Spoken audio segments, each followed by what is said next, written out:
You have a vice presidential candidate in mind? Oprah. I said Oprah Winfrey. I love Oprah. Oprah would always be my first choice. Oprah as his running mate? Please welcome the next President of the United States. But it was the pages of Playboy magazine that end up being the biggest landmine.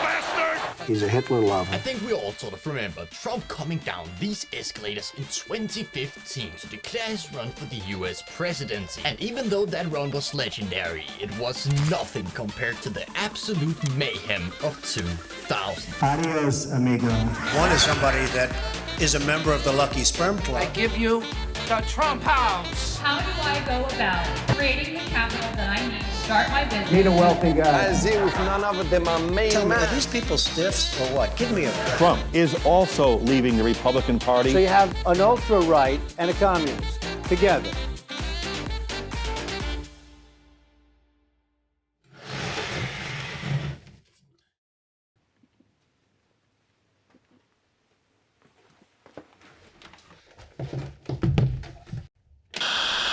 If we decide to take this level of business creating capability nationwide, we'll all be plucking chickens for a living.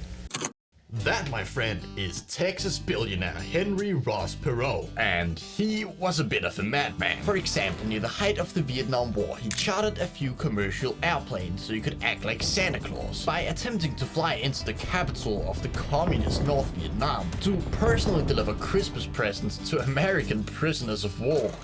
Two Perot employees working in Iran caught up in the ongoing revolution are taken hostage. Like the billionaire cowboy he was, Perot hired his own private commando team who went in and broke them out of the country, with Perot even seeing a bit of on-the-ground action himself. Importantly though, this story would be turned into a best-selling novel, and then an Emmy-nominated TV show, thus engraving in the minds of many an image of Ross Perot as a bit of a rock star and a heroic leader who actually cared about the people he was responsible for, thus creating the foundations for yet another adventure, which would not only take the United States by storm, but also lay the groundworks for Trump's 2000 presidential run. I was on a Larry King show. He asked me for an hour. Then the last question was, Is there any scenario in which you would run for president? well, number one, I don't want to. I know, but is there Number a scenario? two, you know, if you, the people, are that serious, you register me in 50 states. Put me on the ballot as an independent. I will run. But then I turned to Larry and I said, that won't happen. It's too complicated.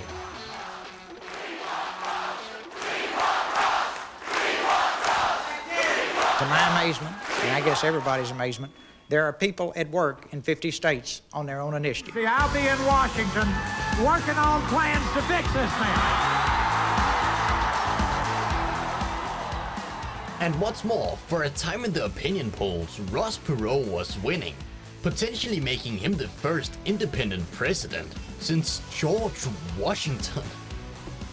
However, after giving a speech to a black rights activist group in which he referred to African Americans as, quote, your people, and then following that up by dropping out of the presidential race, only to jump back in again a few months later, people began thinking perhaps this guy is more of a lunatic than a leader, and he thus began plummeting. However, off the back of some very impressive debate performances, he still managed to pull a remarkable 18.9% of the vote, the most of any third-party candidate since Theodore Roosevelt in 1912. Is there anybody here tonight that's discouraged or down in the dumps? No! Hello! There you go. So, undeterred, he went back in again in 96, only to be pummeled back into the single digits.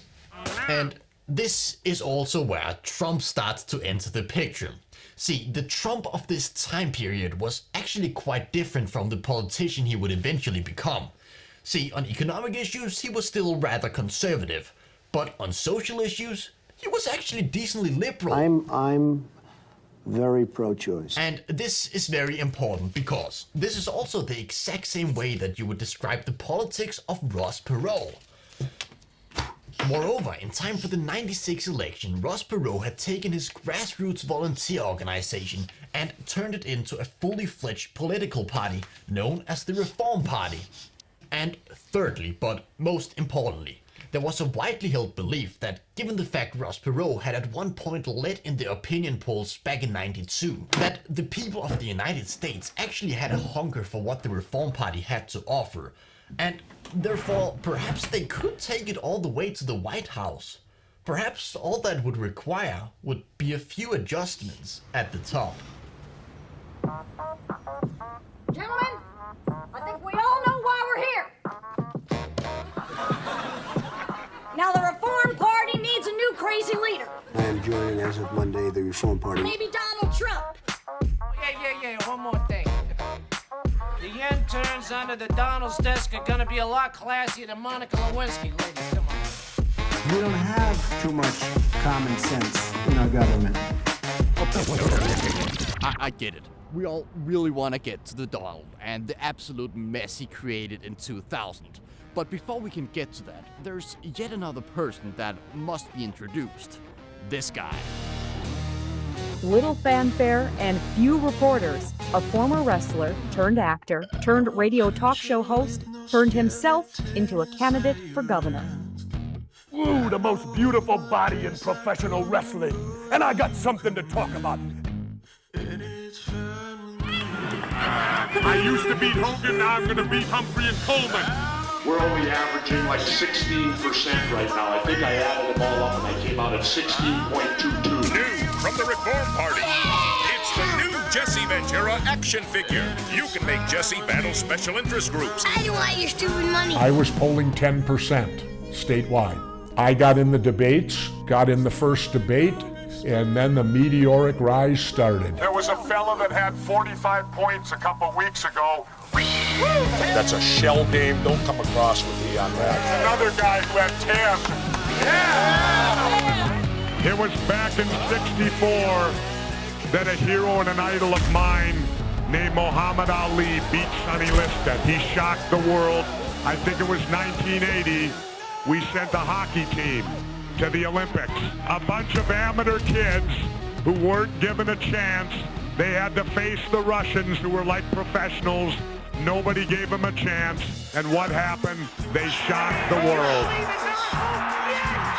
Well, now it's 1998, and the American dream lives on in Minnesota as we shock the world. Okay, that editing might have been a bit overdramatic, but there's actually a good reason for it. See, when Ventura won, it didn't just shock Minnesota, it shocked the United States as a whole. Who wanted to be here today, but in light of Tuesday's election results in Minnesota, they're in the gym working out. See, this guy, whom no one took seriously at all, had managed to turn himself into this guy, the governor of Minnesota. A major public office in the United States. All by being a straight-talking, anti-establishment populist. The perfect blueprint to make a guy like Trump think he might actually have a shot at winning the White House. But the role Ventura would wind up playing in Trump's 2000 election run would be a bit more direct. This looks like we're here to announce that Donald has been signed as the #1 draft pick of the No, I'm sorry. Mr. Trump and I did a lot of discussing tonight at dinner. Well, I have tremendous respect for Jesse. He's a friend of mine, but I have tremendous, beyond that, I have tremendous respect for Jesse. I always have. I've known him a long time. Okay, so by now Trump and Ventura had a friendship dating all the way back to 1988 when they had met each other at WrestleMania 4, hosted at the Trump Plaza in Atlantic City. Let me tell you something, Hulk Hogan. Hollywood is my domain. So, according to insiders, immediately following Ventura's shock win in Minnesota, Trump, 1, began taking a renewed interest in his old pal, and 2, began toying around with a potential presidential run of his own, although he was still far from making anything public at this point. Until a civil war broke out. See, also following Ventura's win, Ross Perot was suddenly no longer the only political superstar in the Reform Party.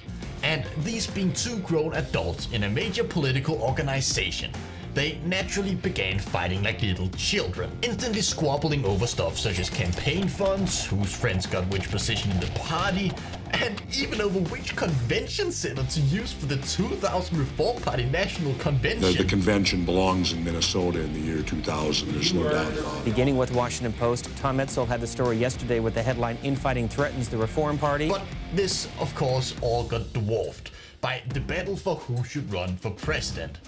However, with Ventura having promised to serve out his full term as governor in Minnesota, and Ross Perot no longer being seen as a viable candidate, they would instead each have to look for some kind of gladiator who could fight this epic battle for them, which prompted Jesse Ventura to reach out to this guy, Lowell Weicker, which, importantly, also seems to have inadvertently brought Trump into the fray. See, Trump had previously called Mr. Weicker here, then serving as governor of Connecticut, a quote fat slob who should focus on losing 125 pounds, following a dispute over a casino permit. So immediately after news of the Ventura Weicker talks broke, a close Trump associate made the first ever public statement about Trump looking into running himself. And secondly, Trump himself began trying to personally reach out to his old pal Jesse Ventura. However, he was still quite far away from anything resembling a run at this point. And then August of 1999 came around, when an opinion poll was conducted, comparing Trump to the likely Democratic and Republican nominees, showing Trump, who hadn't done any campaigning whatsoever at this point, in second place with 37% of the vote. Now, when you conduct an opinion poll, typically you survey at least 1,000 people to minimize the risk of errors. Well, this particular poll only surveyed 100 people, so everyone dismissed it. Everyone but Trump. So on October 7th, 1999, much like Ross Perot before him, he went on to Larry King Live. But the polls have been unbelievable. So I am going to form a presidential exploratory committee. I might as well announce it on your show. Everyone else does, but... Well, that's pretty close. Most people who form exploratory committees, that's that major step toward going. Maybe anybody can run for anything, but Donald Trump for president? Is that carrying things a bit too far? I mean, honest to goodness, this guy, a New York landlord for president. New York City developer Donald Trump says he wants to be president of the United States. Now, even though Oprah would respectfully decline Trump's generous offer to be his vice president, my God, was it still about to become a complete mess. See, Trump was about to get a rival. For now, Donald Trump is a long shot for the presidency, if not the Reform Party nomination. The battle. Well, that's true. He's anti-Semitic. He's anti-black. He obviously has been having a love affair with Adolf Hitler in some form, and I just can't imagine this guy. I don't want you to hold back. Give me how you feel now. I guess he's an anti-Semite. Got a certain group of little wacky people on the very far right. He doesn't like the blacks. He doesn't like the gays. I'm not even sure it's the right. They're just wacky people. I don't think he's going to do very well at all. We're talking about none other than Patrick. You know, I've been throwing a lot of pro-Nazi stuff out there, seeing how it plays. Joseph. I want to try a little mustache too here. Huh? Buchanan. As in with none other than my main man, Mr. Patrick Buchanan. So you better listen up. Commonly referred to as Pitchfork Pat or the Conservative Crusader, Pat Buchanan as a politician was about as American as it gets. He was a big fan of the Confederate flag, anti-abortion, anti-gay rights, and anti-any kind of gun control. He was also one of the founding fathers of the religious right-wing movement, invented the term culture war, and was ironically the first person to ever propose building a wall on the Mexican border. Today I am ending my lifelong membership in the Republican Party. Pat Buchanan would officially join the Reform Party shortly after Trump. And I am declaring my intention to seek the nomination of the Reform Party for the presidency of the United States of America. However, by now, his presence within the party had actually been felt for months. See, Ross Perot did not particularly like the conservative crusader Pat Buchanan, but some of his allies did, or at the very least they saw a good deal of potential in him. So as early on as mid-1999, when Pat's own campaign for the Republican nomination was not going very well, they began reaching out to him, trying to lure him into the party. Now, even though Pat Buchanan hadn't formally joined the party yet, the influx of his supporters did put a lot of pressure on our good friend Jesse Ventura. thereby causing the retired wrestler to lose some ground in the war with Ross Perot. However, the hardest hit that Ventura would sustain during this period would actually wind up coming from his own hands when he decided to give an interview with one of the country's most prestigious academic institutions.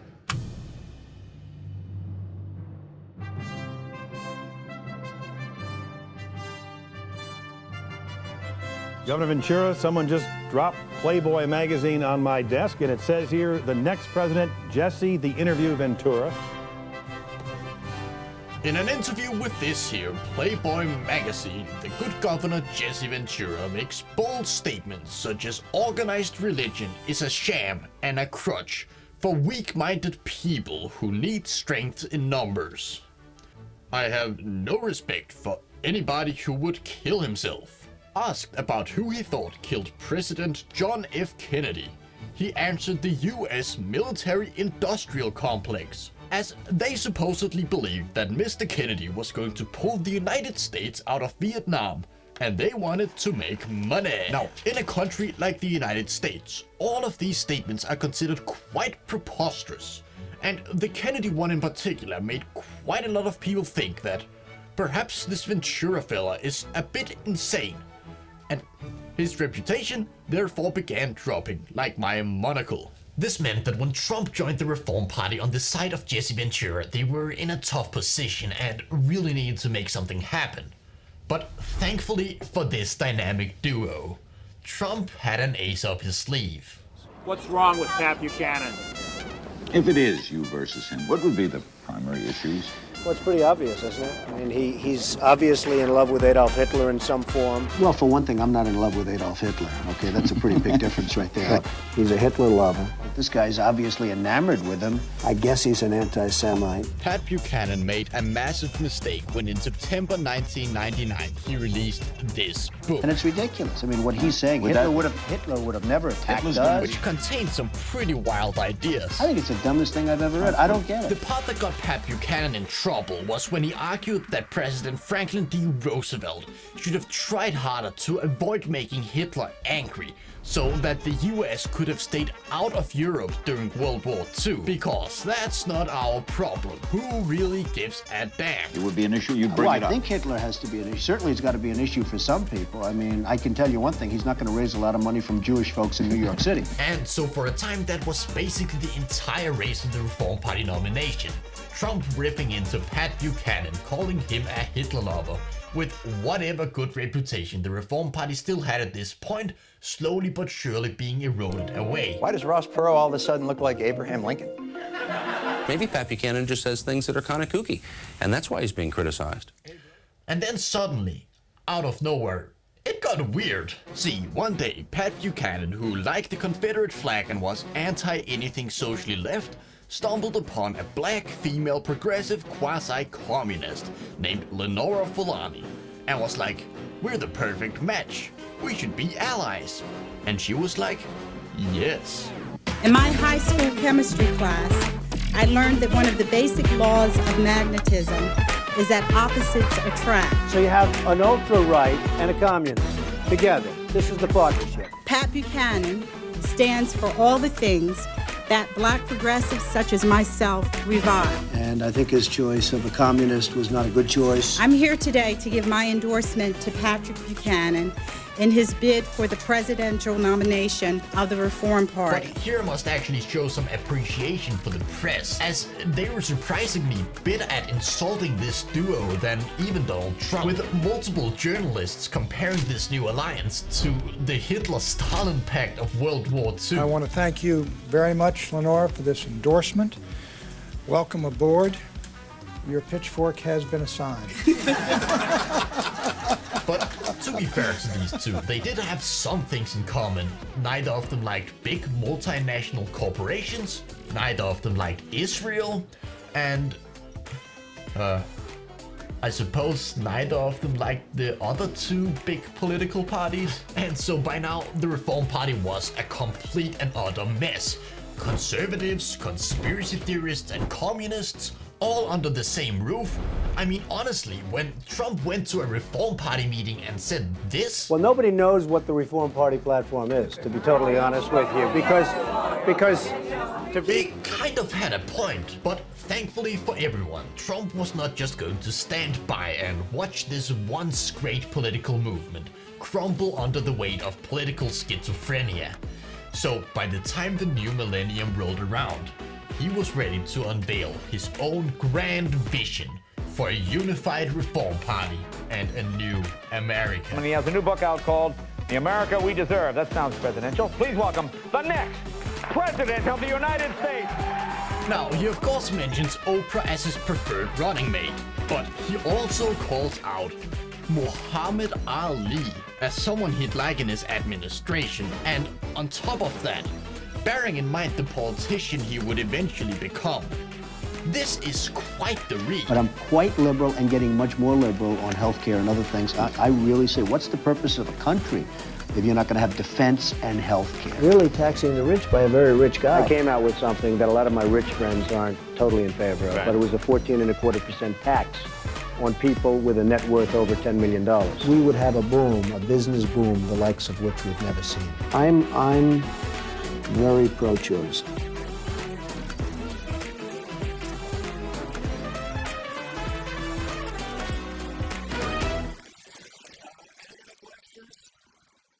Now, the reviews for the book were not very good, and some people even began suspecting worse things were at play. Is he a serious candidate? I think he's serious about hyping his book. I think he's serious about hyping his casinos and his real estate developments, and that's what he's serious about. Trump's decision to spend up to 3 months weighing a candidacy has the potential to generate tens of millions of dollars in free publicity for his empire of buildings, hotels, and casinos.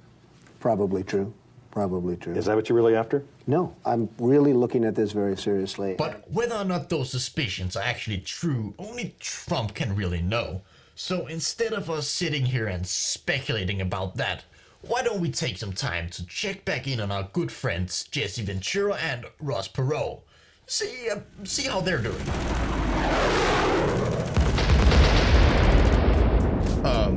What?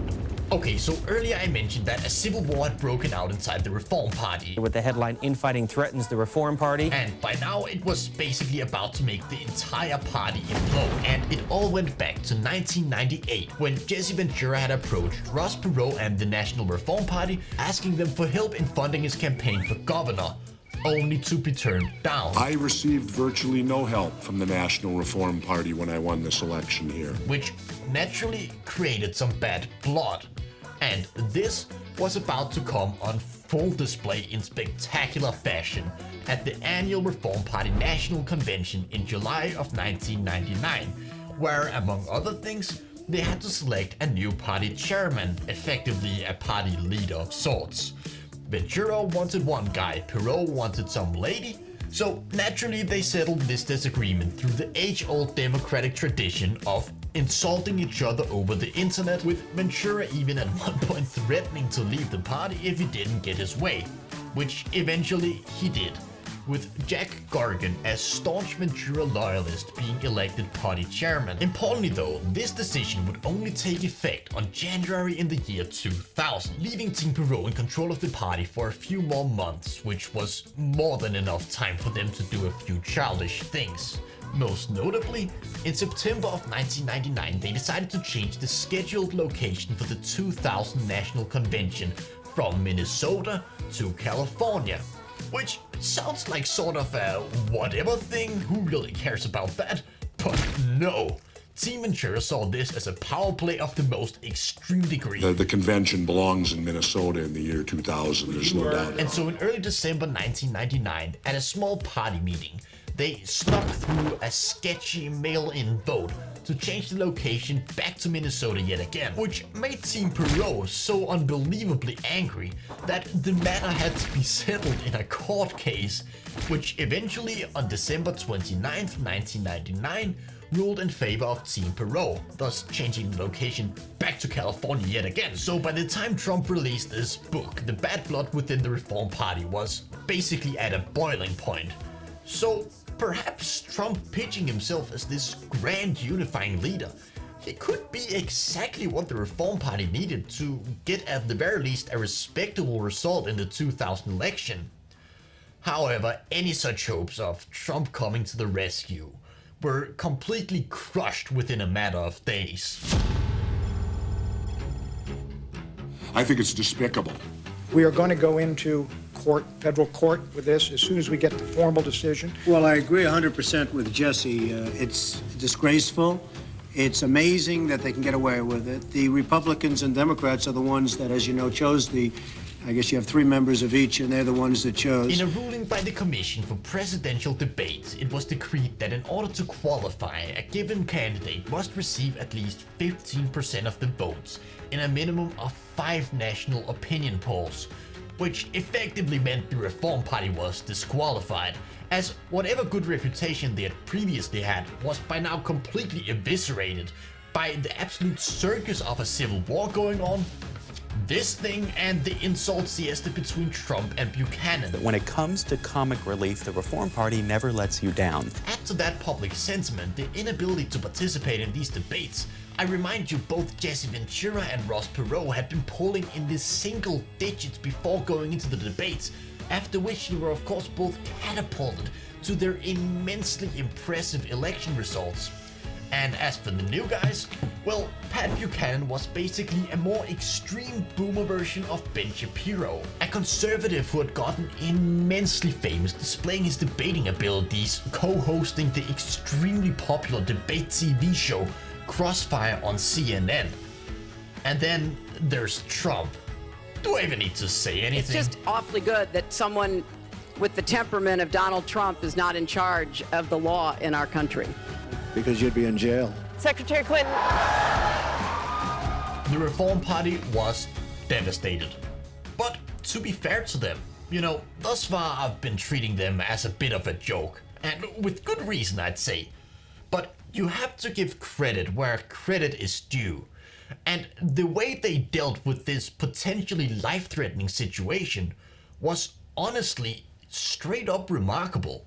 See, on January 9th, 2000, party chairman Jack Gargan called an emergency meeting.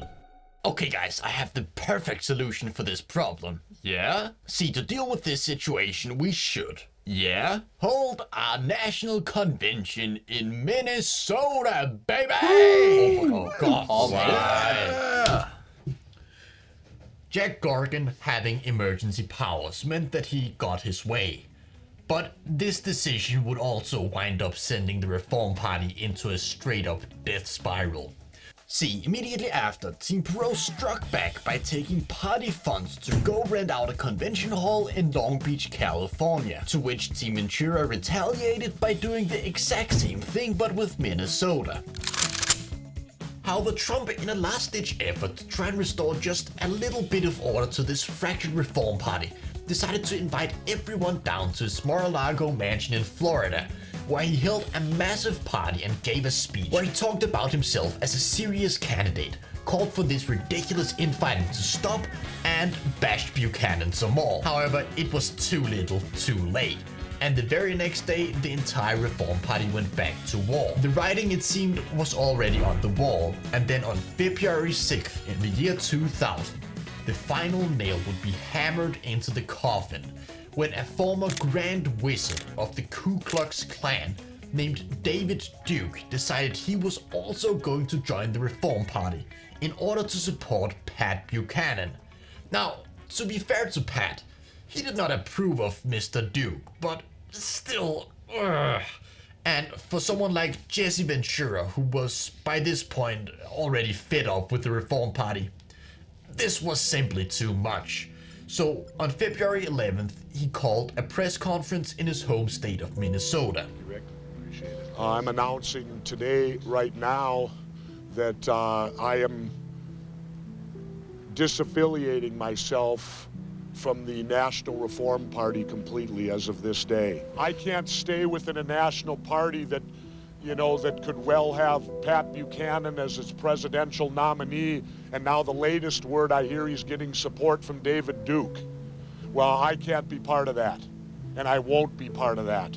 And then, if you thought it couldn't get any more insane. The day after Ventura left the Reform Party, The Reform Party fights with itself. It was brother against brother, fringe wacko against fringe wacko for the Reform Party this weekend as its organizational meeting in Nashville broke into a near riot. It is the vote of the people. Party is the cancer of this party. Ross Perot is the cancer of this party. They've got my vote. Seem like reasonable people. Finally, the meeting ended in the tradition of most political conventions. This meeting is being called by the police for safety reasons. Observers say the blowout has dealt a major hit to the Reform Party's credibility. I've made my decision. I'm not going to be running. The party is, as you know, self-destructing. Jesse has left, and that's a problem. And so I will not be running. And so concludes our story. Trump's early exit would wind up inflaming the rumors that he had only run for publicity even further. It's undeniable that you've received an enormous amount of attention and publicity from this. Again, your critics are going to say that's what this was all about. You just wanted the attention and the publicity. It's wrong. I mean, it's wrong. It's totally wrong. Most people that are into this thing and really into it and know me know that I'm totally serious about it. Regardless, Trump would return to his tower, from which he would eventually return a few years later, and from there we all know how the story goes. As for Ventura, he would return to Minnesota, serve out his remaining term as governor, but didn't seek re-election, and as of January 2024, hasn't held public office ever since. Then, as for Pat Buchanan, the conservative crusader, he would go on to make social justice history in the 2000 election by being the first ever major party candidate to run with a black woman as his running mate. Although not the communist Fulani, they eventually fell out, which who could have seen that coming? The honor would then instead go to a lady named Isola Foster.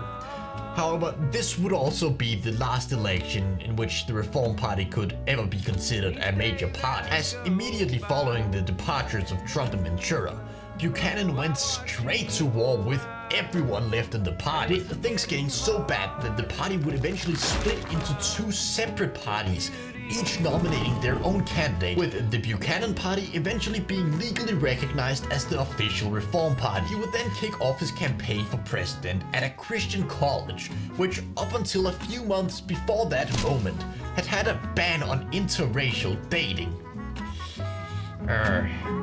He finished with 0.4% of the vote.